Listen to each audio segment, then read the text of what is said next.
And this year, Katina celebrated her 47th birthday. 47. Now, Seaworld's animal training techniques create a language between us and the whales. It's a language of learning, positive reinforcement, encouragement, commitment, and care. Through these techniques and our relationships, the whales learn to trust us. They even learn to take an active role in their very own health and well-being. We're able to train a number of different husbandry or healthcare behaviors here with our whales that they participate in completely voluntarily. We're able to take various samples from them, like blood samples, fecal samples, urine samples, and some other diagnostics as well, like ultrasounds and x-rays, and we can even weigh our whales. We're going to demonstrate one of those actually right here in our slide out area. Remember I said we can take blood samples? Now how do we do that from a killer whale?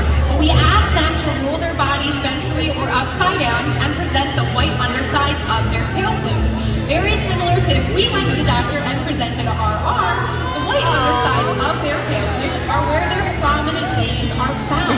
Now you'll see in just one moment on the screen that you can find a very particularly prominent one right there. And that's where our veterinarians will take that blood sample from at least once a month. Our whales are trained to remain calm and relaxed throughout the entire procedure. A lot of times too, you'll see us as trainers rubbing down or massaging the whales all over their bodies. They have very sensitive skin. So this is one way that we can thank them for participating in their healthcare while also strengthening our relationships with the whales. I mentioned a lot of different diagnostics though. If you remember, another one I mentioned was weighing the whales.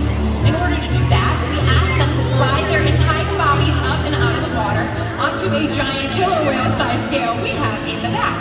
Now you'll see Katina right here, she's sliding up, but a large portion of her body remains in the water, from her dorsal fin down to her tail fins. It's called the peduncle, the powerhouse of the killer whale, so it's very, very heavy. With the nozzle still in the water, we would not be getting an accurate weight. To solve that, we simply ask them to lift their tails all the way up and out of the water. And just like that, training this posture enables us to ensure accuracy.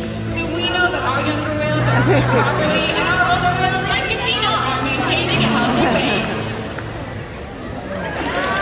And the care isn't just physical. Mental stimulation and play are vital. We surprise and engage with our whales at every opportunity. Play is how killer whales teach their young to hunt.